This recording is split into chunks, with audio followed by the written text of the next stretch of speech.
नमस्कार दोस्तों, स्वागत है आपका सिविल रिवाइंड यूट्यूब चैनल के एक नए एपिसोड में। इस लेक्चर में आज हम बात करेंगे फाउंडेशन के रिगार्डिंग। हम आज क्या बात करेंगे, सैलो फाउंडेशन और डीप फाउंडेशन में क्या क्या कैसे क्लासिफिकेशन है, क्या फार्मूले हैं, कौन कौन सी डिफरेंट थ्योरीज हैं और क्या क्या कौन कौन से टॉपिक जो हैं आपके ऑब्जेक्टिव के लिहाज से इम्पॉर्टेंट हैं जिनको डिस्कस किया जाना चाहिए। तो आज हम इसको क्विकली रिवाइज करते हैं।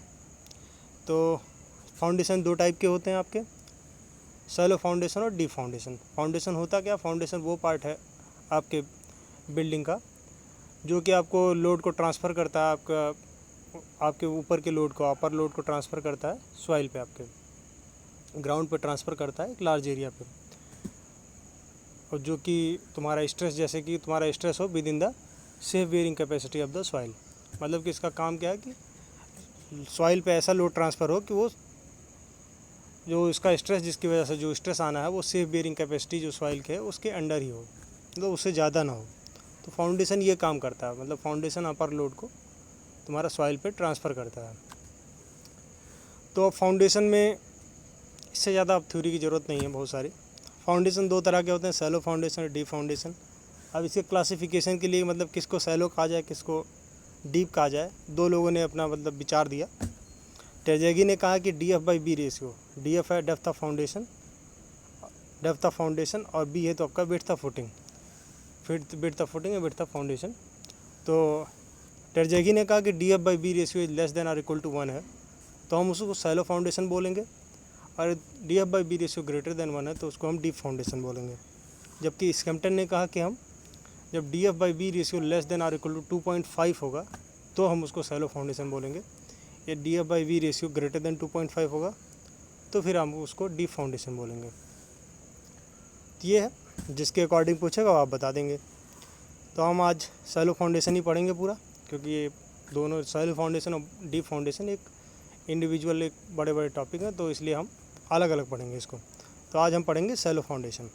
तो सैलो फाउंडेशन में कुछ कैसे, यदि हम सैलो फाउंडेशन में क्या करेंगे, सेफ लोड ही हम करेंगे कि भाई इस फाउंडेशन के लिए सेफ़ लोड क्या है, मतलब कितना लोडिंग अप्लाई हो सकती है इस पर सेफली, जिससे कि फेल ना हो। तो सेफ़ लोड निकालने के लिए दो क्राइटेरिया होते हैं, एक होता है शियर क्राइटेरिया और एक होता है सेटलमेंट क्राइटेरिया। मतलब कि फाउंडेशन जो फेल होता है आपका सैलो फाउंडेशन, वो फेल होता है दो क्राइटेरिया में, एक शियर क्राइटेरिया होता है, मतलब शियर की वजह से फेल हो जाए, या फिर सेटलमेंट या एक्सेसिव सेटलमेंट की वजह से फेल हो जाए। तो उसी के हिसाब से दो क्राइटेरिया निकल के आते हैं, safe load against shear criteria और safe load against settlement criteria. तो अब डिज़ाइन के लिए क्या करना है, इन दोनों में से जो मिनिमम आएगा वो आप ले लोगे, उसको सेफ लोड कंसिडर कर लोगे, तो आपका डिज़ाइन फिर सेफ़र रहेगा। अब safe load against shear criteria कैसे निकलेगा, वो निकलेगा safe bearing capacity into area of footing. Safe load against settlement criteria equal to safe bearing pressure into area of footing. Settlement वाले को देखो यहाँ प्रेशर बोल रहे हैं, शेयर वाले में उसको बेयरिंग कैपेसिटी बोल रहे हैं, यहाँ बेयरिंग प्रेशर बोल रहे हैं सेटलमेंट में। एक बेसिक डिफरेंस है। अब शेयर क्राइटेरिया में कुछ टर्म्स हैं जिसको हमें मीनिंग पता होना चाहिए। क्या है ग्रॉस प्रेशर, क्या होता है? ग्रॉस प्रेशर होता है टोटल प्रेशर जो कि आपका अप्लाइड होता है, टोटल प्रेशर जो आपका आता है, मतलब कि ओवरबर्डन प्रेशर की वजह से भी और अप्लाई जो हो रहा है प्रेशर उसकी वजह से, दोनों मिला के जो आपका बेस ऑफ फुटिंग पे जो टोटल प्रेशर आता है वो आता है ग्रॉस प्रेशर। और नेट प्रेशर क्या होता है? नेट प्रेशर होता है कि ग्रॉस प्रेशर में से आप effective overburden pressure, effective overburden stress, ये आप माइनस कर दो, यानी gross pressure minus effective overburden pressure, ये माइनस कर दोगे तो आपका क्या आ जाएगा, ये आ जाएगा आपका नेट प्रेशर। तो ये होता किसके बराबर? ये होता है अप्लाइड, जो आपका अप्लाइड स्ट्रेस है उसके बराबर होता है, अप्लाइड प्रेशर के बराबर होता है, जो कि होता है Q applied upon area of footing. अब इसमें सब इफेक्टिव वाले का काम है, इफेक्टिव स्ट्रेस वाले का पूरा खेल है। तो क्या होगा, तुम्हारा वाटर टेबल प्रेजेंट है तो आप सिग्मा बार इक्वल टू क्या होगा, गामा डैश इंटू DF लिखोगे। ये तुम्हारा वाटर टेबल नहीं प्रेजेंट है तो आप गामा बल्क वाली जिस कंडीशन में है, तुम्हारा गामा डी में है तो गामा डी लिख देना, नहीं गामा बल्क में है तो गामा बल्क लिख देना, जो भी है। तो आप क्या करोगे, गामा इंटू DF, यदि वाटर टेबल नहीं प्रेजेंट है। यदि वाटर टेबल प्रेजेंट होता तो gamma dash into DF sigma bar की जगह। बाकी यदि ऐसा भी है कि मतलब कुछ दूर तक वाटर टेबल प्रेजेंट है, कुछ दूर तक ऊपर ड्राई है, तो जितनी दूर तक ड्राई है उसके लिए गामा DF लिखो, मतलब गामा डी इंटू DF, और जितने के लिए आपका वाटर टेबल जितने पे आ रहा है उसके लिए तुम गामा डैश इंटू जितना उसका डेप्थ है, मतलब ऊपर जितना डेप्थ था इंटू गामा, नीचे जितना वाटर टेबल था उसका डेप्थ इंटू गामा डैश, ये लिखना है आपको। उसके बाद आ जाता है फिर अल्टीमेट बेयरिंग कैपेसिटी क्या होता है और नेट अल्टीमेट बेयरिंग कैपेसिटी क्या होता है। तो अल्टीमेट बेयरिंग कैपेसिटी होता है कितना ग्रॉस प्रेशर वो आपका जो ये है फाउंडेशन, तो फाउंडेशन जो आपको सॉइल पे लोड ट्रांसफ़र कर रहा है, तो कितना ग्रॉस प्रेशर आपका वो सेफली, मतलब अल्टीमेटली आपका, मतलब सेफली की बात नहीं बोलेंगे यहाँ पे क्योंकि सेफली तो अलग वाला होगा यहाँ, मतलब अल्टीमेटली यानी लोड से पहले, मतलब ये फ्रैक्चर कितना लोड अप्लाई कर सकते हैं फ्रैक्चर से पहले तक, या मतलब जस्ट बिफोर फ्रैक्चर या जस्ट एट फ्रैक्चर कितना लोड वो सह सकता है, वो होता है उसका bearing capacity, ultimate bearing capacity. ये होता है क्यू हो जाएगा। अब मतलब जस्ट बिफोर फ्रैक्चर यानी कि विदाउट शियर फेल्योर हुए वो कितना ग्रॉस प्रेशर झेल पा रहा है आपका सॉइल, वो हो जाएगा आपका अल्टीमेट बेयरिंग कैपेसिटी। अब आ जाएगा तुम्हारा नेट अल्टीमेट बेयरिंग कैपेसिटी क्या होता है। Net ultimate bearing capacity Q होता है, क्यू माइनस सिग्मा बार, यानी ultimate bearing capacity minus effective overburden pressure. इसका मतलब क्या होता है, नेट अल्टीमेट बेयरिंग कैपेसिटी का मतलब होता है कितना नेट प्रेशर वो झेल ले रहा है विदाउट शियर फेल्योर। तो ये तुम्हारा होता है नेट अल्टीमेट बेयरिंग कैपेसिटी। उसके बाद होता है एक सेफ बेयरिंग कैपेसिटी और नेट सेफ बेयरिंग कैपेसिटी। तो सेफ बेयरिंग कैपेसिटी होता है कि वहाँ पे क्या था, विदाउट शियर फेल्योर था लेकिन वो अल्टीमेट वैल्यू तक जा रहा था, मतलब अपने लिमिटिंग वैल्यू तक जा रहा था, लेकिन अभी वो जस्ट बिफोर फेल्योर वाला ले रहे थे, अल्टीमेट बेयरिंग कैपेसिटी और नेट अल्टीमेट बेयरिंग कैपेसिटी में। लेकिन सेफ बेयरिंग कैपेसिटी में क्या है, एक फैक्टर ऑफ सेफ्टी वाला भी इसमें एंगल आ जाएगा, मतलब कि हमें बेयरिंग कैपेसिटी, वो वाली बेयरिंग कैपेसिटी है, कितना वो बेयरिंग कैपेसिटी झेल पा रहा है, कितना उसकी लोड कैरिंग कैपेसिटी है, कि वो अभी वो without risk of shear failure, मतलब शियर फेल्योर नहीं हो रहा है, उसका रिस्क नहीं है, मतलब कि कुछ फैक्टर ऑफ सेफ्टी इम्प्लॉयड है इसमें। इक्वल टू होता है Q S equal to Q N S plus sigma bar. Factor of safety इसमें 2.5 to 3 होता है। Net safe bearing capacity Q N S equal to क्या होता है, Q N U by factor of safety, यानी net ultimate bearing capacity upon factor of safety. Net ultimate bearing capacity आपको पता ही था, Q minus sigma bar by factor of safety. तो यहाँ देखिए अब क्या है, अपन नीचे फैक्टर ऑफ सेफ्टी से क्या है डिवाइड कर रहे हैं, इसका मतलब क्या है, इसमें एक फैक्टर ऑफ सेफ्टी पहले से इम्प्लॉयड है, मतलब कि यहाँ पे जो होगा ये नेट से बेयरिंग कैपेसिटी से मतलब होगा कि कितना नेट अल्टीमेट बेयरिंग कैपेसिटी कितना ये झेल पा रहा है without risk of shear failure, यानी कि इसमें कुछ ना कुछ आपका इम्प्लॉयड है फैक्टर ऑफ सेफ्टी, जो कि होगा 2.5 to 3 के बीच में। ये तो आपका हो गया डिफरेंट टर्म्स हो गए। अब आ जाते हैं, एक ये हो गया तुम्हारे शियर क्राइटेरिया के, अब आ जाते हैं सेटलमेंट क्राइटेरिया के। सेटलमेंट क्राइटेरिया में क्या होता है, एक टर्म आता है नेट सेफ सेटलमेंट प्रेशर या नेट सेफ बेयरिंग प्रेशर या net allowable bearing pressure. Net safe settlement pressure या नेट अलाउेबल बेयरिंग प्रेशर या नेट सेफ बेयरिंग प्रेशर, मतलब कितना नेट प्रेशर वो झेल पा रहा है without risk of excessive settlement. तो ये आपका हो जाता है net safe settlement pressure Q A net. अब इसके लिए क्या फार्मूले होते हैं, अब इसकी ये याद करने की ज़रूरत है कि मतलब कौन कौन से फार्मूले हैं, वो भी पूछता नहीं, कभी नहीं पूछता, आज तक नहीं पूछा कि ये ईएस वगैरह एग्ज़ाम में चाहे पूछ ले, ऑब्जेक्टिव एसएससी और एग्ज़ाम्स में तो आज तक नहीं आया। तो जो कि ये निकाला जाता है by Teng, Peck, Hansen, plate load test, IS code method, Meyerhof, तरह तरह के मेथड हैं, नाम याद कर लीजिए बस, उसके बाद आगे बढ़िए। ये तो हो गया आपका ये दो क्राइटेरिया, इनके टर्म्स के बारे में डिस्कस कर लिए। अब देखते हैं हम शियर फेल्योर में कौन कौन से शियर फेल्योर होते हैं, शियर फेल्योर किस टाइप के होते हैं। शियर फेल्योर होगा कब, कि जब तुम्हारा आपका जो शियर स्ट्रेस आ रहा है वो आपका शियर स्ट्रेंथ से बड़ा ग्रेटर हो जाए, शियर स्ट्रेंथ से ग्रेटर हो जाएगा आपके फ्रैक्चर प्लेन पे, तो आपका क्या हो जाएगा, शियर फेल्योर हो जाएगा। अब शियर फेल्योर में भी 3 तरह के शियर फेल्योर होते हैं, एक होता है जनरल शियर फेल्योर, एक होता है लोकल शियर फेल्योर और एक होता है पंचिंग शियर फेल्योर। तो जनरल शियर फेल्योर क्या होता है, जनरल शियर फेल्योर जो तुम्हारा होता है ये सैलो फाउंडेशन में होता है, सैलो फाउंडेशन में होता है और मीडियम टू डेंस सैंड। तो आपको याद क्या रखना है, इसमें याद करना है किस फाउंडेशन में हो रहा है, किस टाइप के, और किस टाइप का सैंड हो रहा है और किस तरह का फेल्योर हो रहा है, जो और या टिल्टिंग या हीविंग हो रही है कि नहीं, ठीक है, इतना चीज़ें याद रखनी है सब में। तो जनरल शियर फेल्योर होता है आपका सैलो फाउंडेशन में, और इसमें क्या होता है जनरल शियर फेल्योर में, ये मीडियम टू डेंस सैंड में होता है। तो जब ये शियर फेल्योर हो रहा होता है तो उस समय क्या होता है, फाउंडेशन आपका टिल्ट होता है और हीविंग होता है। हीविंग मतलब होता है कि उसके फाउंडेशन के साइड में सॉइल उठ जाएगा, मतलब एक हीप बन जाएगा, एक ढेर बन जाएगा, तो उभार आ जाएगा उस पर। तो यही है कि फाउंडेशन आपका फेलोर के टाइम पे फाउंडेशन टिल्ट हो जाएगा और हीविंग अकर होगा एट साइड्स। और इसमें जो होता है आपका ब्रिटल या क्लियर कट फेलोर होता है, क्योंकि मीडियम टू डेंस सैंड है तो इसका आपको ये एक आइडिया लग ही गया होगा कि इसमें ब्रिटल फेलोर होगा या क्लियर कट फेलोर होगा। दूसरा है आपका local shear failure. Local shear failure में क्या होता है, ये भी सैलो फाउंडेशन में ही होता है, लेकिन सैलो फाउंडेशन में किस तरह का सैंड होता है, लूज सैंड या सॉफ्ट क्ले। पहला वाला था मीडियम टू डेंस सैंड, ये लोकल वाला है लोकल लूज। तो लोकल वाला है लूज सैंड या सॉफ्ट क्ले। तो इसमें क्या होता है, लोकल लूज सैंड या सॉफ्ट क्ले होगा। अब आप देखिए कि लूज सैंड पे आप कोई फाउंडेशन है तो उस पर लोड लग रहा है तो क्या होगा, वो फाउंडेशन क्या करेगा, उसको दबाएगा, दबाते जाएगा तो एक तरह से क्या होगा, और फिर वो उसी तरह से लोड वो लेता जाएगा धीरे धीरे। तो क्या होगा, फेल्योर भी क्या होगा, प्रोग्रेसिव होगा फेल्योर, डक्टाइल फेल्योर होगा। ठीक है, एक मतलब ऐसा नहीं होगा कि एक क्लियर कट फेल्योर है जैसे कि मीडियम और डेंस सैंड में हो रहा था। इसमें एक प्रोग्रेसिव फेल्योर होगा या डक्टाइल फेल्योर होगा। और इसमें जो होगा आपका लिटिल या नो हीविंग होगा, क्योंकि क्या हो रहा था, वो कॉम्पैक्ट होता जा रहा था, नीचे हो धीरे धीरे कॉम्पैक्ट होता जाएगा, बैठता जाएगा, तो कोई हीविंग साइड्स में आएगी नहीं, या फिर हीविंग आएगी तो बहुत लिटिल रहेगी। तो ये होता है लोकल शियर फेल्योर। तीसरा होता है पंचिंग शियर फेल्योर। अब पंचिंग शियर फेल्योर जो होता है वो होता है डीप फुटिंग और पाइल्स में।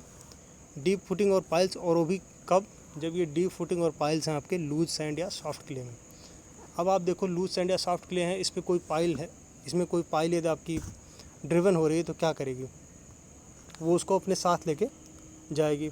पंच जब आप उसको ड्राइव करेंगे तो अराउंड की उसके साथ की जो सॉइल है उसको भी अपने साथ नीचे लेके ऐसे जाएगी।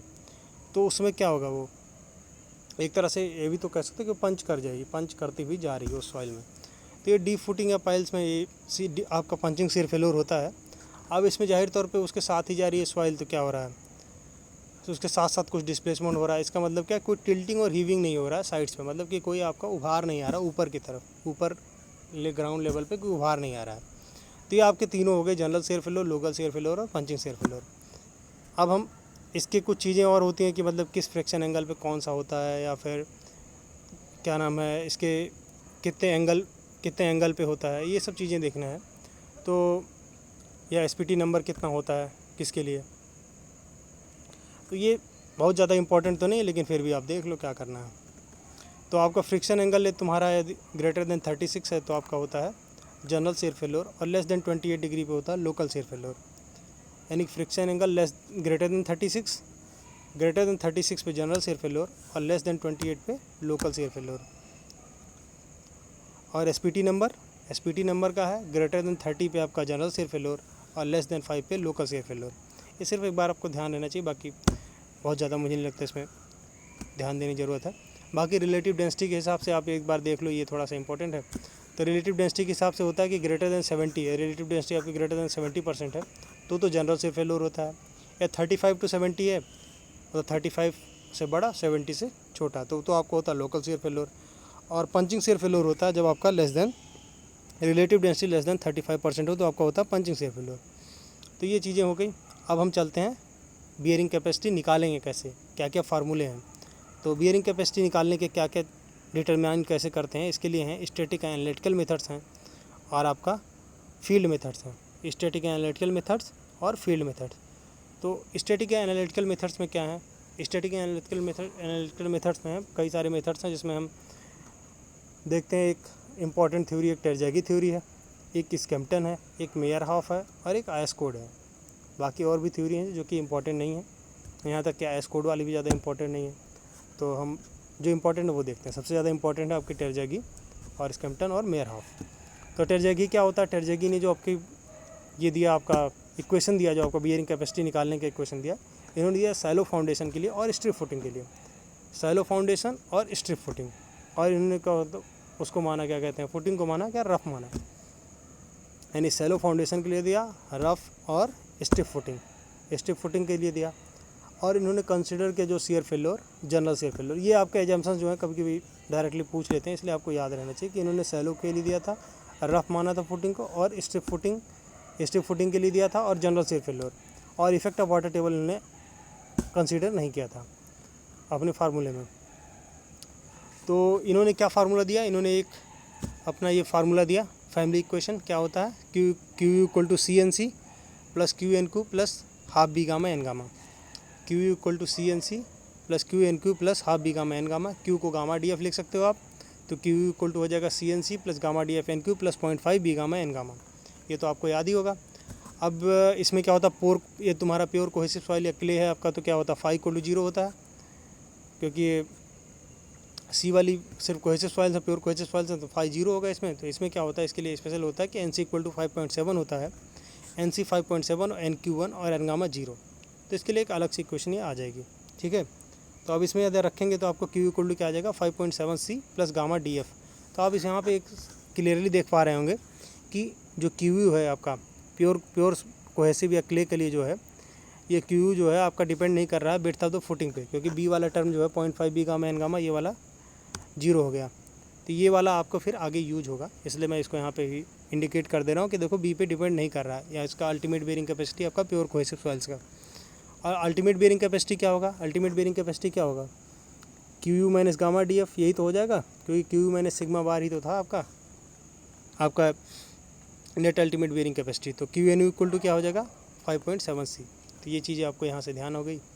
अब चलते हैं हम रेक्टेंगुलर फुटिंग या सर्कुलर के लिए।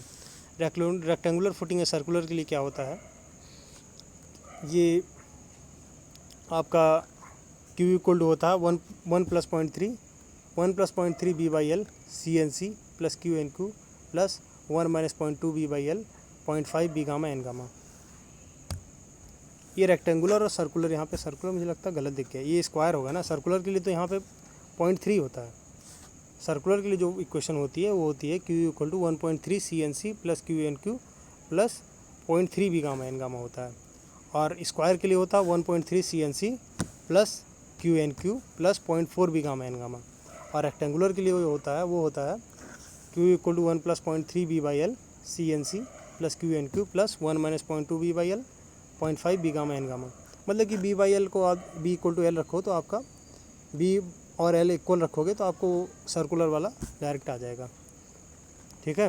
ये रेक्टेंगुलर फुटिंग या सर्कुलर लिखा, सर्कुलर के लिए नहीं, ये रेक्टेंगुलर फुटिंग या यहाँ पे स्क्वायर लिखना था। सर्कुलर का मैं आपको अलग से बता दिया, आप नोट कर लीजिएगा। 1 प्लस ये हो जाएगा क्यू इक्वल टू सर्कुलर के लिए 1.3 C N C plus Q N Q plus 0.3 B gamma N gamma, ठीक है। अब चलते हैं हम, यदि ये तो आपकी जनरल इक्वेशंस हो गई कि मतलब जनरल कंडीशन है, और ऊपर वाली जनरल इक्वेशन थी। फिर हमने देखा भाई प्योर कोहेसिव सॉइल के लिए क्या होगा, फिर हमने देखा कि एक फुटिंग स्ट्रिप के बजाय रेक्टेंगुलर रहती है या सर्कुलर रहती है या फिर स्क्वायर रहती है, तो क्या क्या इक्वेशन होगा। और उसके बाद हम देखते हैं कि अभी उन्होंने जनरल शेयर फेल्योर माना था, यदि लोकल शेयर फेल्योर हुआ तो क्या होगा। तो लोकल शेयर फेल्योर होगा तो आपका क्या होगा, जो सी है आपका वो हो जाएगा मॉडिफाइड कोहेजन, उसकी जगह मॉडिफाइड कोहेजन आ जाएगा सी एम इक्वल टू हो जाएगा 2/3 सी, और phi M equal to phi की जगह फाई एम आ जाएगा, तो फाई एम इक्वल टू हो जाएगा tan इनवर्स 2/3 tan फाई। मतलब कि 2/3 है, देखो आपको सी एम इक्वल 2/3 सी, और इसको tan इनवर्स को इधर ले आओ तो tan फाई हो जाएगा ना, tan phi M equal to 2/3 tan phi. याद करने का यही तरीका कि 2/3 हो जा रहा है, ठीक है। C M equal to 2/3 C, phi M equal to tan inverse 2/3 tan phi. अब चलते हैं, ये तो आपका हो गया टर्जेगी थ्योरी, ठीक है। अब टर्जेगी थ्योरी हम यहीं पे बता देते हैं आपको। यदि वाटर टेबल आएगा तो क्या करोगे।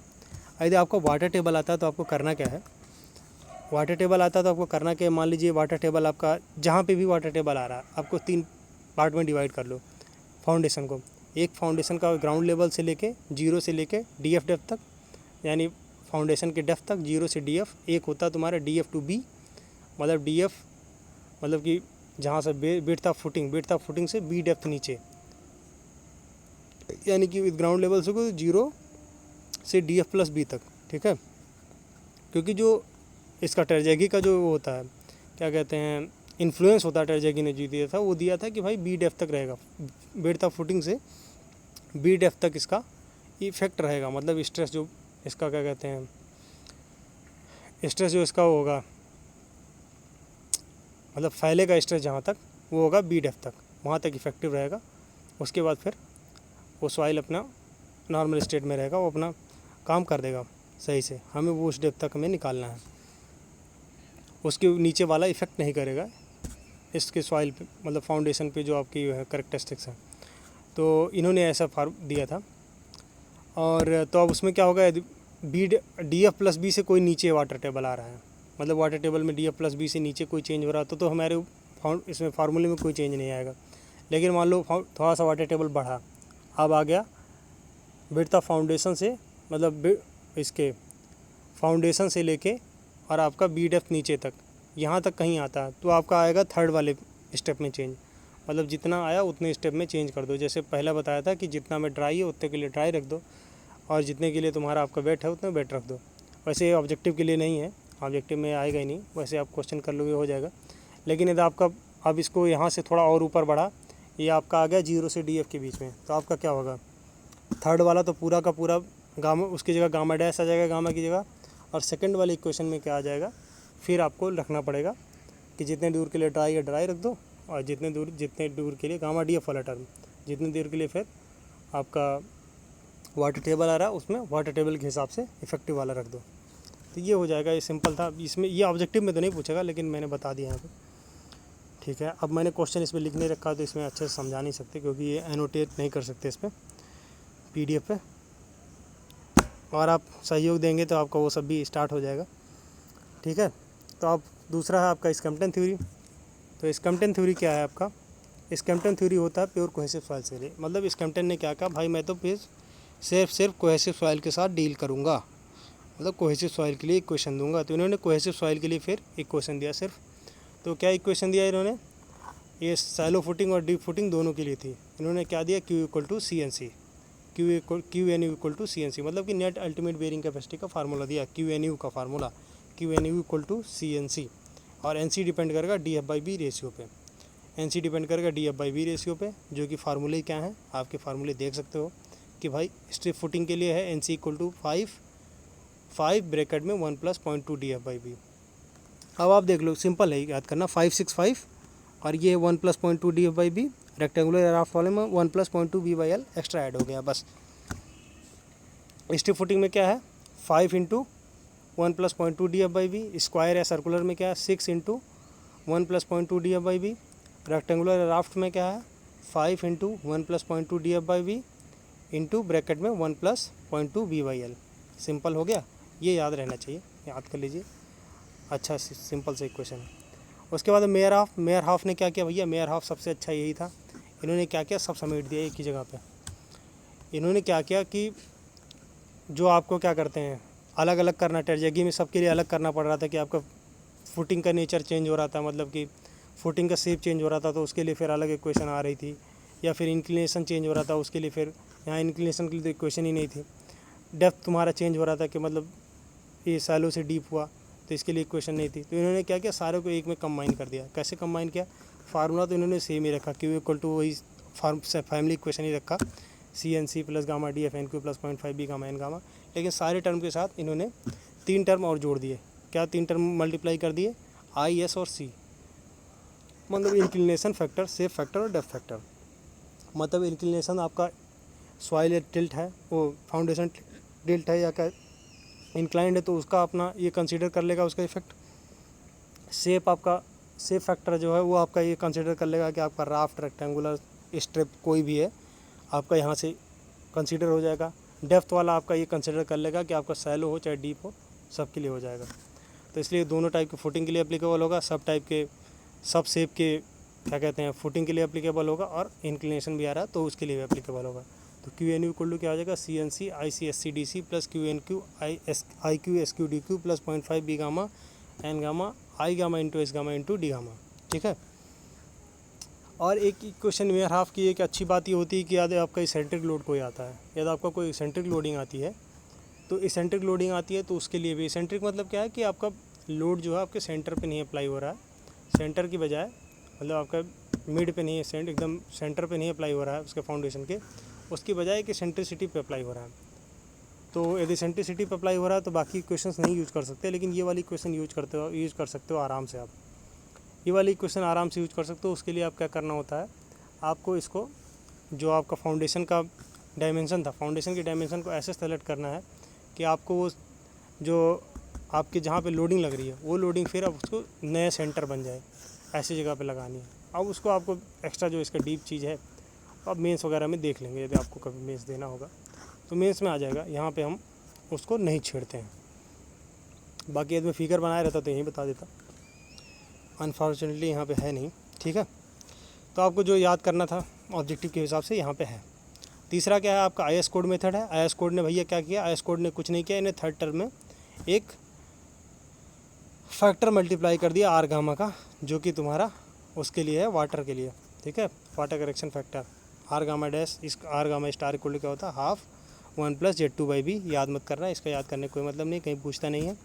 Z2 होता है 0 से V के बीच में, बिलो फाउंडेशन लेवल, ठीक है। अब इफेक्ट ऑफ वाटर टेबल में बता दिया था on bearing capacity. Ground water, ये तुम्हारा ग्राउंड वाटर टेबल यदि राइज करता है, ग्राउंड वाटर टेबल राइज कर रहा है to ground level in sand. यदि सैंड वाले में आप देखो तो सैंड वाले में क्या होता है, सैंड वाले में C तो 0 हो जाएगा, CNC वाला टर्म 0 हो जाएगा, गामा DF/NQ और 0.5 B गामा N गामा वाला टर्म रहेगा। तो ये तुम्हारा ग्राउंड लेवल पे आ जा रहा है, मतलब वाटर टेबल राइज होकर ग्राउंड लेवल तक आ जा रहा है। तो क्या हो जाएगा, गामा की जगह दोनों टर्म में गामा डैश आ जाएगा। और गामा जो होता है, गामा डैश जो होता है, गामा सैचुरेटेड क्या होता है, लगभग आधा होता है ना। तो इसका मतलब क्या हो जाएगा, ग्राउंड वाटर टेबल जो हो जाएगा यदि ग्राउंड लेवल से ग्राउंड लेवल तक राइज करके आ गया सैंड में, तो आपका अप्रॉक्सीमेटली 50% लगभग रिड्यूस हो जाएगा, आपका 50% लगभग रिड्यूस हो जाएगा आपकी बियरिंग कैपेसिटी। और एक यही कारण होता है, एक ये कारण होता है कि आपका हमेशा जो होता है आपका फैक्टर ऑफ सेफ्टी 2 लिया जाता है, 2 या 2 से ज़्यादा लिया जाता है। फैक्टर ऑफ सेफ्टी 2 से कम नहीं लेते हैं। क्या आप सोचो फैक्टर ऑफ सेफ्टी 1.5 लेके काम चला लो भाई, 50% ज़्यादा सेफ़ है, ऐसा नहीं होता है। क्योंकि हमें वो इफेक्ट भी कंसिडर करने हैं जब आपकी वो क्या करेगा, बियरिंग कैपेसिटी कम हो जाएगी। तो यहाँ पे देखो आप बियरिंग कैपेसिटी क्या हो जाएगी, मान लो आपने पहले आपको 100 MPa मान के आपने वो डिज़ाइन किया था स्ट्रेंथ, अब आपका हो गया 50। तो मान लो आप पहले आपने 100 MPa मान के डिज़ाइन किया था, आप 50 हो गया, तो तुम्हारा क्या हो गया, कि फैक्टर ऑफ सेफ्टी 2 से ज़्यादा लिए होते तो ही यहाँ सेफ रहता, और 2 से कम जैसे भी रहता तो आपका क्या होता, फेल हो जाता है कि नहीं।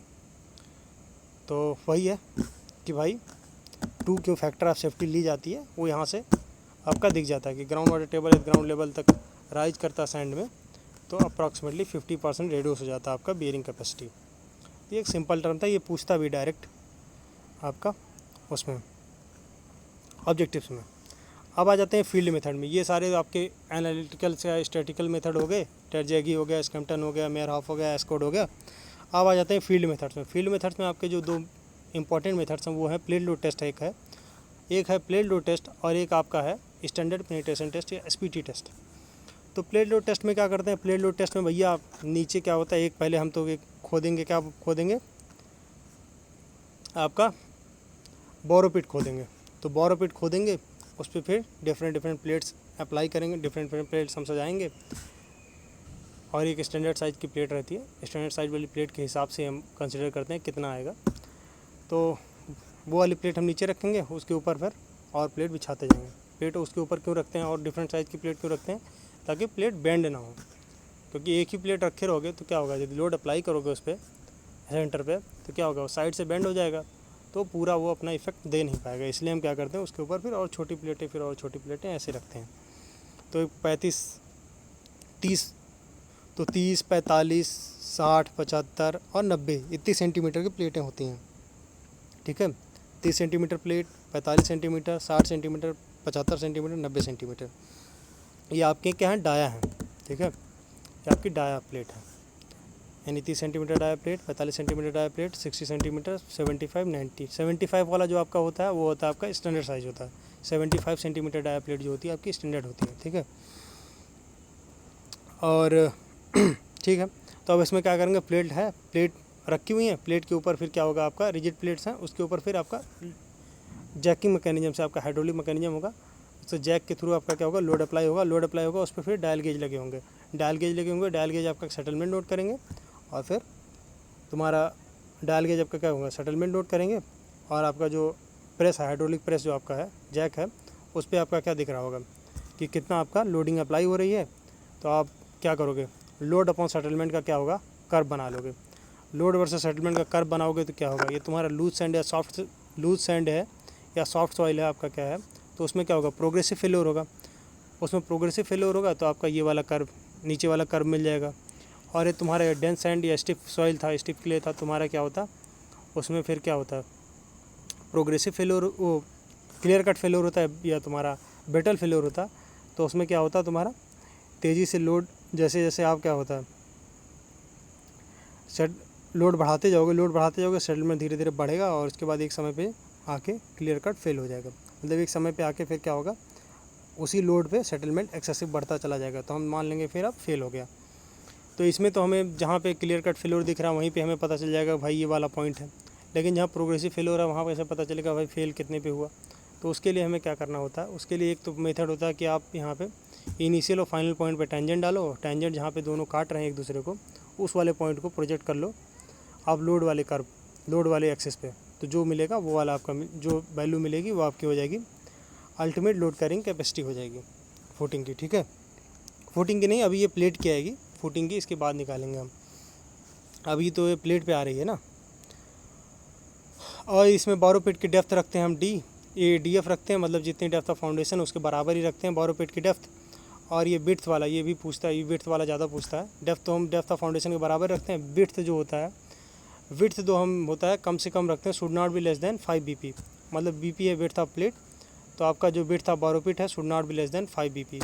क्यों इससे कम क्यों नहीं रखते हैं, क्योंकि क्या होता है कि इसमें यदि कोई आदमी यहाँ पे क्या होता है, यदि वाटर टेबल यदि इस पर आ रहा है, यदि वाटर आ रहा है इस पर आपका टेस्ट लेवल पे वाटर आ रहा है, तो यहाँ पे क्या होता है टेस्ट लेवल पे वाटर आ रहा है तो वाटर को हमें पहले ही हटाना होता है, क्योंकि टेस्ट करने से पहले हमें वाटर को डाउन करना होता है, ड्रेन करना होता है। आप चाहे आप पंप से कर लो या फिर खुद ही किसी को कुदा दो और मतलब बाल्टी से कह दो भैया फेंक अब पानी, तो वही है। तो एक आदमी यदि मान लो यहाँ आदमी कोई उतरता भी है तो उसके लिए जगह रहनी चाहिए, तो इसलिए हम क्या करते हैं इसको कम से कम थोड़ा चौड़ा रखो, इसलिए क्या होता है should not less than 5 BP। और ठीक है, तो एक चीज़ ये हो गया। और एक चीज़ सेटलमेंट में एक चीज़ वो भी बता रहे थे कि प्रोग्रेसिव फेलोर वाला जो हो रहा था लूज सैंड या सॉफ्ट सॉइल में, एक और मेथड क्या है इसके निकालने का कि किस पे फेलियर हुआ। इसको क्या करो, लॉग स्केल पे प्लॉट कर लो। तो लॉग स्केल पे जब प्लॉट करोगे तो क्या होगा ना, लॉग स्केल पे प्लॉट करोगे तो ये एक कर्व जाएगा, और जहाँ मतलब ऐसा कर्व बनेगा दो पार्ट में बनेगा। मतलब कि एक पार्ट पे तुम्हारा क्या होगा, स्लोप में ब्रेक आएगा, तो जहाँ पे स्लोप में ब्रेक आ रहा है वहीं पे तुम्हारा हो जाएगा वहीं पे हो जाएगा कि भाई यहाँ पे फेलियर हुआ है, और उसके करस्पॉन्डिंग जो आपका लोड आएगी वो load carrying capacity of plate आ जाएगी। ठीक है, ये हो गया।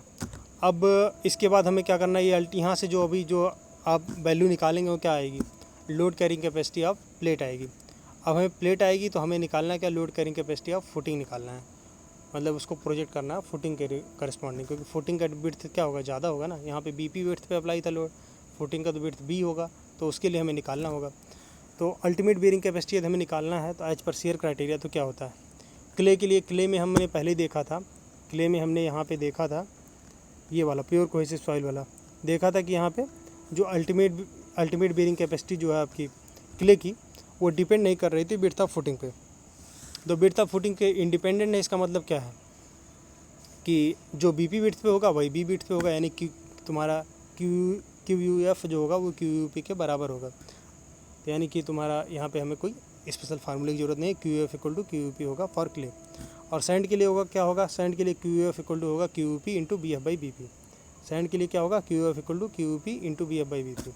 ये तो हो गया तुम्हारा अल्टीमेट बेयरिंग कैपेसिटी एज पर शेयर क्राइटेरिया। सेटलमेंट क्राइटेरिया के लिए क्या होगा, सेटलमेंट क्राइटेरिया के लिए क्या होगा, क्ले में होगा SF/SP इक्वल टू, देखो पहला क्ले लिखा, दूसरा सैंड लिखा, तीसरा सीड लिखा। तो क्ले के लिए होगा तुम्हारा SF/SP इक्वल टू BF/BP, और सैंड के लिए होगा SF/SP equal to BF/BP into ऊपर BP plus 0.3 upon BF plus 0.3 का होल स्क्वायर। सैंड के लिए होगा BF/BP into BP plus 0.3 upon BF plus 0.3 का होल स्क्वायर। सील्ड के लिए होता है BF अपॉन BP के पावर n+1, n इक्वल होता है 0.5। सील्ड वाले इंपॉर्टेंट नहीं है, क्ले और सैंड वाले इंपॉर्टेंट है, तो ये वाला इंपॉर्टेंट ये डायरेक्ट पूछते हैं। ठीक है, तो ये हो गया आपका प्लेट लोड टेस्ट। अब आ जाते हैं स्टैंडर्ड पेनिट्रेशन टेस्ट पे। अब आ जाते हैं हम लोग स्टैंडर्ड पेनिट्रेशन टेस्ट पे। ये एक छोटा सा टेस्ट है।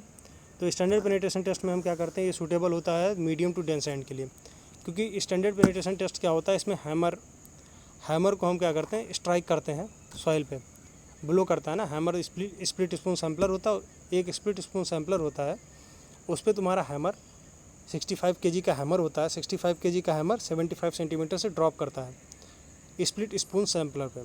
65 kg का हैमर 75 सेंटीमीटर से ड्रॉप करता है स्प्लिट स्पून सैम्पलर पे, और उसके बाद वो पेनिट्रेट होता है। तो हम देखेंगे 150 mm पेनिट्रेशन पे, 150 mm पेनिट्रेशन, 150 के 3 पेनिट्रेशन लेंगे। तो ऊपर वाला हम पहला वाला नेगलेक्ट कर देंगे तो हम नीचे वाला जो दो 150 यानी कि 150 150 300 बनाएगा। तो SPT नंबर जो आपका होगा वो होगा कि SPT number is the number of blow required for 300 mm penetration of sampler. तो उस 300 mm पेनिट्रेशन ऑफ सैम्पलर के लिए जो नंबर ऑफ ब्लो रिक्वायर्ड है हैमर के, वो हो जाएगा आपका SPT नंबर। ठीक है। अब ये लूज सैंड या सॉफ्ट क्ले के लिए एक क्वेश्चन पूछता है कि भाई लूज सैंड या सॉफ्ट क्ले के लिए क्यों नहीं यूज कर रहे हैं। तो लूज सैंड में एक चीज़ ये क्या होती है, लूज सैंड पे यदि हैमरिंग एक्शन आप करते हो तो उसमें क्या होता है, लिक्विफैक्शन के चांसेस बन जाते हैं, क्योंकि लूज सैंड पे जब डायनेमिक लोडिंग होती है तो उस पर लिक्विफैक्शन के चांसेस रहते हैं, इसलिए वहाँ पे यूज नहीं होता है। और आप ये भी पूछेंगे भाई क्ले पे क्यों नहीं हो रहा है या कोहेसिव सॉइल्स में क्यों नहीं हो रहा है, क्योंकि कोहेसिव सॉइल्स में क्या होता है, यदि उस पर डायनेमिक लोडिंग अप्लाई करते हो या हैमरिंग करते हो तो उस पर क्या होता है कि आपका रीमोल्डिंग हो जाती है सॉइल की। तो ये रीमोल्डिंग जब सॉइल की हो जाएगी तो एग्जैक्ट प्रॉपर्टी जो पहले सॉइल की प्रेजेंट थी उसको अब रिप्रेजेंट नहीं कर रहा होगा, तो यहाँ पे यूज नहीं कर सकते। तो इसलिए स्टैंडर्ड पेनिट्रेशन टेस्ट जो आपका यूज होता है वो मीडियम टू डेंस सैंड के लिए ही यूज होता है। तो आपका ये हो गया कि भाई 65 kg का हैमर होता है, 75 सेंटीमीटर से ड्रॉप करते हैं। स्प्लिट स्पून सैम्पलर होता है। SPT नंबर होता है कि 300 mm पेनिट्रेशन ऑफ सैम्पलर को पेनिट्रेट करने के लिए जितने नंबर ऑफ ब्लो रिक्वायर्ड है हैमर के, वो हो जाएगा आपका SPT नंबर। अब ये तो हो गया भाई SPT नंबर। अब देखो आप जैसे जैसे डेप्थ बढ़ती जाएगी सॉइल की, जैसे शुरू में क्या होगा, सॉइल जैसे कम डेप्थ पे होगा तो उसके ऊपर ओवरबर्डन प्रेशर कम होगा, तो क्या होगा, वो सॉइल जल्दी उस पर क्या होगा, कम नंबर ऑफ पेनिट्रेशन लगेंगे, क्योंकि वो सॉइल क्या होगी, हल्की सॉफ्ट होगी, क्योंकि उस पर उतना लोडिंग नहीं है। लेकिन जो नीचे जैसे से नीचे आप जाते होगे उसके ऊपर ओवरबर्डन प्रेशर नीचे वालों पे सॉइलों पे ज़्यादा बढ़ता जा रहा है, तो ज़्यादा टाइट होंगी सॉइलें, ज़्यादा टाइट होंगी, या मतलब ज़्यादा उन पर प्रेशर पहले से आ रखा है, तो वहाँ पर क्या होगा, अब ज़्यादा कड़क है सॉइल है, उस पर क्या होगा, आप हैमरिंग एक्शन करोगे तो क्या होगा, ज़्यादा नंबर ऑफ ब्लो लगेंगे उस सेम 150 mm वो 300 mm पेनिट्रेशन के लिए। तो क्या होगा, वहाँ पे क्या होगी, आपकी SPT वैल्यू कम आएगी, लेकिन सॉइल आपकी एक ही है। तो आपको क्या करना पड़ेगा, कुछ करेक्शन अप्लाई करने पड़ेंगे कि भाई डिफरेंट लेयर ऑफ सॉइल्स में कर रहे हैं, तो ओवरबर्डन जैसे जैसे आपका चेंज हो रहा है उस हिसाब से आपका ये भी चेंज हो रहा है। SPT नंबर भी आपका क्या कहते हैं आपका वो होना चाहिए, उसमें करेक्शन करना चाहिए। और यदि वाटर टेबल आता है, मतलब किसी लेवल पे वाटर टेबल आ गया, तो वाटर टेबल पे क्या होता है, यदि वाटर पे आप हैमरिंग एक्शन करोगे तो कुछ लोड क्या होता है, वाटर ले लेता है, मतलब उसमें जैसे होता है ना एक्सेसिव पोर वाटर प्रेशर डेवलप हो जाता है, तो फिर वो क्या होता है, उसको सील्ड करने लगता है। समझ लीजिए आप क्या करना है, वो उसको सॉइल को सील्ड कर रहा है, तो वो उसको रिप्रेजेंट नहीं करेगा, मतलब आपको एक्स्ट्रा ज़्यादा नंबर ऑफ SPT नंबर लगेगा, सेम 150 मतलब क्या कहते हैं, same 300 mm penetration of sampler के लिए। मतलब जहाँ पे एक बात समझ लो कि जहाँ पे ज़्यादा टाइट होगी सॉइल, वहाँ पे क्या होगा, ज़्यादा नंबर ऑफ ब्लो करना पड़ेगा आपको सेम उतने mm पेनिट्रेशन के लिए, 300 mm पेनिट्रेशन के लिए। और जहाँ पे सॉइल आपकी ढीली है वहाँ पे आपको क्या होगा, कम नंबर ऑफ हैमरिंग में ही आपको 300 mm पेनिट्रेशन मिल जाएगा। तो अब हमें क्या कर सकते हैं, या तो हम काम करोगे कि हर लेयर का बढ़ा, मतलब जो जिनका कम है उनका बढ़ा दो, या तो जिनका बढ़ा है उनका कम कर दो, यही कर सकते हो। और क्या करोगे, तो ये क्या करता है कि जिनका कम है उनका बढ़ा दो, ठीक है, जिनका कम है उनको भी बढ़ा दो, बढ़ा के एक लेवल पे ले आओ ताकि करेक्शन हो जाए। तो वही होता है, दो करेक्शन लगते हैं। पहला करेक्शन होता है ओवरबर्डन प्रेशर करेक्शन, और दूसरा करेक्शन होता है वाटर टेबल या डिलीटेंसी करेक्शन। तो ओवरबर्डन प्रेशर करेक्शन क्या होता है, ओवरबर्डन प्रेशर करेक्शन होता है N1 = N0C, N1 = N0C = N0 × 350 / sigma naught bar + 70। N1 = N0 × 350 / sigma naught bar + 70। Sigma naught bar क्या है तुम्हारा, initial effective stress at test level. और ये सिग्मा नॉट बार तुम्हारा 280 kN/m² से ज़्यादा है, तो तुम्हारा फिर इस करेक्शन की ज़रूरत नहीं है। इसका मतलब क्या है, सफिशिएंट आपका ओवरबर्डन प्रेशर है, अब उस पर और ज़्यादा बढ़ाने की ज़रूरत नहीं है उसको। तो सिग्मा नॉट बार है तुम्हारा 280 kN/m² से ज़्यादा है, तो करेक्शन की रिक्वायरमेंट नहीं है। N0 क्या हो जाएगा, ऑब्जर्व्ड SPT नंबर, N1 क्या हो जाएगा, corrected SPT number for overburden. दूसरा करेक्शन है वाटर टेबल या डिलीटेंसी या फाइन करेक्शन। अब इसके नाम तीनों में से कोई एक पूछ सकता है कि भाई वाटर टेबल वाले को ही डिलीटेंसी या फाइन करेक्शन बोलना है। फाइन मतलब फाइन पार्टिकल्स का करेक्शन, ठीक है, फाइन पार्टिकल के लिए। तो यही होता है वाटर टेबल या डिलीटेंसी या फाइन करेक्शन। ये अप्लाई तब होता है वाटर लेवल एट और अबव टेस्ट लेवल हो। वाटर लेवल जब एट द टेस्ट लेवल या अबव द टेस्ट लेवल हो तब हम अप्लाई करते हैं वाटर टेबल या डिलीटेंसी या फाइन करेक्शन। इसका फार्मूला क्या होता है, इसका होता है ये अप्लाई होता है और ये, ठीक है, ये वाला करेक्शन अप्लाई होता है पहले वाला करेक्शन हो चुका है, मतलब N1 वाले वैल्यू पे ही अप्लाई होता है। तो N2 इक्वल टू होता है 15 plus half N1 minus 15, 15 plus half N1 minus 15। N1 तो आपको पता है corrected SPT number for overburden, N2 है आपका ये आपका आ जाएगा corrected SPT number for water table. ये तुम्हारा एसपीटी नंबर N2 वाला आ गया। अब ये तुम्हारा N1 लेस देन 15 है, N1 लेस देन 15 है तो फिर ये वाला करेक्शन की रिक्वायरमेंट फिर नहीं है। एन फाइनल क्या होगा, अब डिफरेंट लेयर्स, पहली लेयर ए लेयर है, बी लेयर है, सी लेयर है, डी लेयर है, डिफरेंट लेयर्स पे आपने निकाला क्या कहते हैं एसपीटी नंबर। अब उसको क्या होगा, आपको सॉइल की आपकी एसपीटी नंबर बतानी है, तो सॉइल की एसपीटी नंबर कैसे बताओगे, एवरेज लेके NA plus NB plus NC plus ND by 4, और इसको एक इंटीजर वैल्यू में, मतलब इंटीजर वैल्यू में राउंड तुम्हारा पॉइंट में आ रहा है, तो आपको जो आपका लोएस्ट इंटीजर उससे जो लोअर इंटीजर है, मतलब कि मान लीजिए 4.5 आ रहा है तो आपको 4 दिखाना है, ठीक है। मान लो 5.8 आ रहा है तो भी आपको 5 दिखाना है, मतलब लोअर वाले इंटीजर को दिखाना है। तो आ जाएगा आपका यहाँ से एन फाइनल। चेक क्या होता है, चेक होता है कि आपकी सारी एसपीटी नंबर जो है सारी, जैसे NA NB NC ND, ये लाई करनी चाहिए, सारी आपकी जो वैल्यूज़ हैं वो लाई करनी चाहिए N final plus minus 0.5 N final के बीच में, यानी कि 0.5 एन फाइनल और 1.5 एन फाइनल के बीच में होनी चाहिए सारी वैल्यूज़, ठीक है। ये हो गया। अब एक होता है होजल अप्रोच, जो कि कहीं पूछता नहीं है, बस ऐसे लिख दिया है बस। और होजल अप्रोच क्या होता है, टू फाइंड फेल्योर लोड या अल्टीमेट लोड। तो QF इक्वल टू होता है AF into M plus PF into N, AF into M plus PF into N. कहीं पूछा तो पूछा, बाकी जान लो कि भैया होजल अप्रोच भी कोई था, ये एक फील्ड मेथड था। अब आ जाओ तुम्हारा net safe settlement pressure, net safe settlement pressure या net allowable bearing pressure on the basis of settlement criteria. तो इसमें क्या है, एक पेक हैंसन थ्योरी है। अब ये भी पूछा नहीं जाता, लिख दिए हैं तो देख लो। पेक हैंसन थ्योरी होता है QA net equal to 0.4A S and CW equal to होता है half 1 plus DW upon DF plus B। ये देखो मुझे भी नहीं याद है, जो मैंने आज तक नहीं पढ़ा, लेकिन कोई एग्जाम में आज तक आया नहीं, ठीक है। तो इसको तुम भी मत पढ़ना, कभी नहीं आएगा कहीं भी, मतलब आपका JEE और एग्जाम्स में तो नहीं आएगा, ES में भले आ सकता, तो ES में कभी ES देने जाना था पढ़ लेना भाई।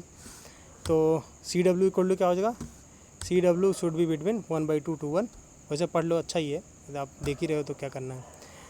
तो दोबारा एक बार देख लेते हैं। QA नेट इक्वल टू होता है 0.41 S and CW equal to होता है half 1 plus DW upon DF plus B। CW होता है 1/2 से 1 के बीच में। S होता है तुम्हारा परमिशन सेटलमेंट, N होता है तुम्हारा final corrected SPT number, DW होता है तुम्हारा depth of water table from ground level, DW होता है 0 से DF/B के बीच में। अब ये सब तो तुम्हारे फार्मूले ख़त्म, जो आपके सैलो फाउंडेशन के थे, ये फार्मूले वगैरह ख़त्म हो गए। अब एक चीज़ जो पूछता है भाई कि ये तुम्हारा फ्लेक्सिबल फुटिंग है तुम्हारा, रिजिड फुटिंग है, तो उस पर कॉन्टैक्ट प्रेशर और इलास्टिक सेटलमेंट, यदि कोई कॉन्टैक्ट प्रेशर आ रहा है, कॉन्टैक्ट प्रेशर या इलास्टिक सेटलमेंट जो होगा कि लोडिंग अप्लाई करने की वजह से वो किस तरह का होगा, मतलब कैसा होगा, कहाँ पे ज़्यादा होगा, कॉर्नर पे ज़्यादा होगा, सेंटर में ज़्यादा होगा, या यूनिफॉर्म होगा, या बेयरिंग होगा, यही सब पूछता है। तो इसके पूछने का भाई जो भी तरीका, ये भी हम भी यहाँ भी देख लेते हैं, क्यों कुछ छोड़े। तो कॉन्टैक्ट प्रेशर या इलास्टिक सेटलमेंट क्या है, फ्लेक्सिबल फुटिंग में क्या होता है, फ्लेक्सिबल में क्या होता है कि फ्लेक्सिबल में वो जैसे आप करेंगे तो फुटिंग क्या होगी, उसी हिसाब से वो सेटलमेंट, उसी हिसाब से वो सॉइल जिस हिसाब से जहाँ पे जैसा सेटलमेंट आ रहा होगा उस हिसाब से बेंड हो जाएगा। तो क्या होगा, ये हमेशा कांटेक्ट में रहेगा, जो आपका फुटिंग रहेगी हमेशा जो सॉइल नीचे है उसके कांटेक्ट में रहेगी। तो कांटेक्ट में रहेगी तो क्या होगा, कांटेक्ट प्रेशर यूनिफॉर्म रहेगा, यूनिफॉर्मली अप्लाई होगा, क्योंकि हर जगह क्या होगा, कांटेक्ट यूनिफॉर्म है, तो यूनिफॉर्मली अप्लाई होगा। तो कांटेक्ट प्रेशर तुम्हारा क्या होगा, फ्लेक्सिबल फुटिंग में कांटेक्ट प्रेशर यूनिफॉर्म है, और सेटलमेंट तुम्हारा वेरी करेगा। सेटलमेंट क्या होगा, देखिए क्ले में आप देखो, क्ले में क्या है, क्ले में सेटलमेंट जो होगा, क्योंकि क्ले में क्या होता है, कोहेजन होता है, इसलिए यहाँ के साइड के पार्टिकल जब यहाँ कट के जा रहा होगा कॉर्नर पे, तो क्या होगा, उसको रेसिस्टेंस अप्लाई हो रहा होगा, इसलिए कॉर्नर पे क्या होगा, सेटलमेंट कम होगा, और साइड सेंटर में सेटलमेंट ज़्यादा होगा। जबकि साइड में कोई तो कोहेजन तो होता नहीं है, तो क्या होगा, यहाँ पे कॉर्नर वाला जब कट रहा होगा तो बगल वाला बोलेगा भाई चलो जाओ भैया पहली फुर्सत में निकलो। तो क्या होगा, यहाँ पे कॉर्नर पे क्या होगा, सेटलमेंट ज़्यादा आएगा और बीच में सेटलमेंट कम आएगा। एक बार आप इसको फिगर देखे रहेंगे तो याद रहेगा। रिजिड में क्या होता है, सेम उल्टा होता है। रिजिड में क्या होता है, सेटलमेंट यूनिफॉर्म होता है, क्योंकि क्या होता है, ये एक साथ ही, इसमें डिफरेंशियल सेटलमेंट होगा नहीं, रिजिड में एक साथ ही सेटल होगा आपका फुटिंग, तो सेटलमेंट इसमें यूनिफॉर्म होगा। और कॉन्टैक्ट प्रेशर तुम्हारा क्या होगा, डिपेंड करेगा सॉइल पे, किस तरह की सॉइल है। तो क्ले में आप देख रहे थे कि भाई क्ले में साइड के जो पार्टिकल्स थे वो उसका कोहेजन जो था वो सेटल नहीं होने दे रहा था उधर। यहाँ पे क्या करेगा कोहेजन क्या करेगा कांटेक्ट प्रेशर बढ़ाएगा, यानी कि साइड में आपका जो होगा कांटेक्ट प्रेशर ज़्यादा होगा और सेंटर में जो आपका होगा कांटेक्ट प्रेशर कम होगा। सैंड में उल्टा है, सैंड में क्या होगा, साइड में एकदम जीरो, बगल वाला कहेगा भैया चलो निकलो हमसे मतलब नहीं है, मतलब सीधा कट जाएगा सॉइल साइड से, ये आपका प्रेशर लगेगा। तो क्या होगा, साइड में आपका कांटेक्ट प्रेशर जीरो और सेंटर में आपका मैक्सिमम होगा। सिल्ट में एक नॉन यूनिफॉर्म शेप का होता है, सिल्ट का पूछता भी नहीं है तो हमें कोई टेंशन भी नहीं है। अब एक चीज़ और इन क्या लिखा है कि भाई बिशप सिंप्लीफाइड मेथड, यहाँ क्यों लिखा है ये तो दूसरी जगह होना चाहिए था। ठीक है, ये वाला मुझे नहीं लगता यहाँ पे, हाँ ये उसमें था आपका बिशप मेथड, आपका उसमें है ना क्या बोलते हैं स्लोप्स वाले में, स्टेबिलिटी ऑफ स्लोप, वहाँ पढ़ेंगे।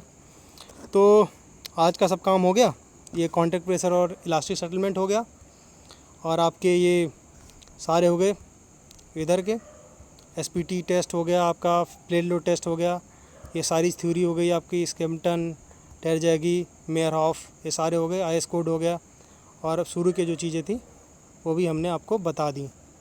इसका मतलब क्या हो गया, सारा का सारा सैलो फाउंडेशन जो है हमारे यहाँ ख़त्म होता है। तो ठीक है, तो यहाँ सैलो फाउंडेशन ख़त्म होता है। कल मिलेंगे हम डीप फाउंडेशन के साथ, तब तक के लिए मस्त रहिए, मौज में रहिए, और वीडियो को लाइक कमेंट शेयर सब्सक्राइब कीजिए। अपने college group, study group, Telegram channel, जहाँ मिले सब जगह इसको स्पैम कर दो साला, सब जगह डाल दो। ठीक है, चलो विदा लेते हैं, कल मिलेंगे फिर डीप फाउंडेशन के साथ, तब तक पढ़ते रहिए, मस्त रहिए।